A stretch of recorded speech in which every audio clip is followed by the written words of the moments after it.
Hi folks, Loki here, and today we're going to be talking about targeting. Now, what is a target? Well, you know that little circle of red that pops up over someone's head? That means they've been targeted, and that is exactly what we're going to be talking about today. Now, before I go on, you need to know how to target someone. The default keys for calling a target is Ctrl T.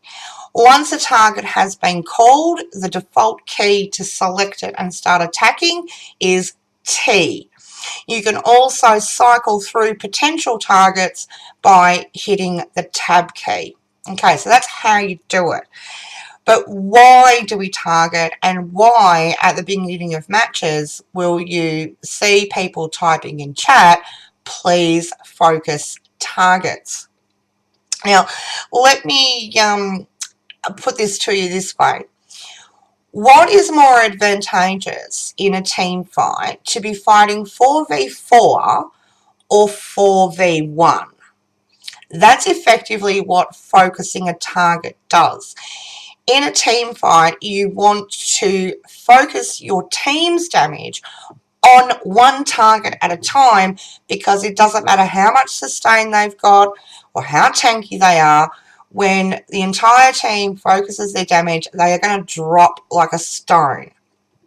Now, there is, a certain amount of division and different schools of thought on, what classes, etc., that you should target first.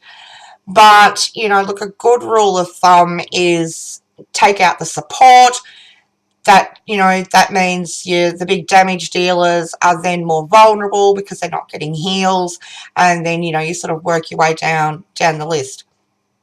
To give you an example, look, firebrands make a superb support now, especially to scourgers.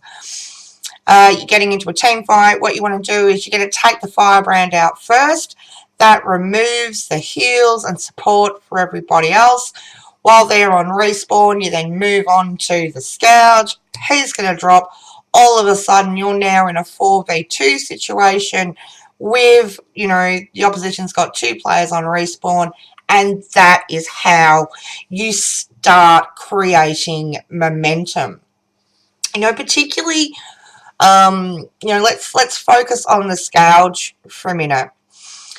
With a scourge, like the amount of AoE condies that they can lay down on a point, you need to get them out of the equation fast so that you can actually get on the point and contest it, rather than, dancing around trying to, condi cleanse or just not get hit or whatever.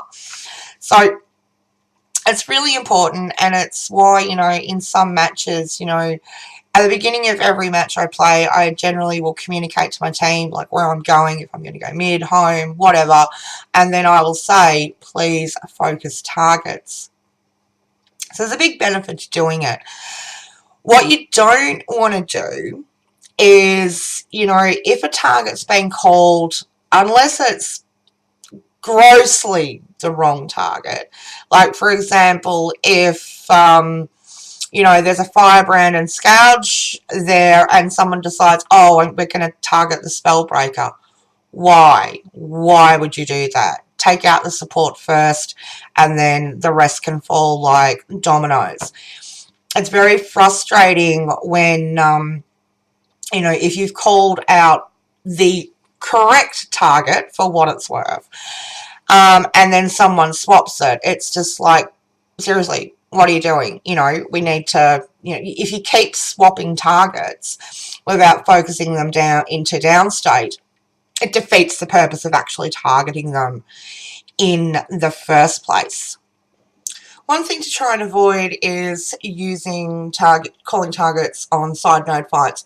Like, unless, it's a massive, like, 3v4 or something, don't do it. Just reserve it for the big team fights, and your team's gonna, they're gonna like you for doing that. So, in summary, call targets in team fights, prioritize who the target is, make sure you get them into downstate before swapping target, and there you have it. It's all done. You're now an expert in how to target and focus targets in PvP. Thanks for watching. If you've got any questions or you'd like to suggest a topic for a future video, please leave that for me in the comments, and make sure you subscribe so you'll know when I have a new video out. For now, stay slinky, and I hope I see you in the mist.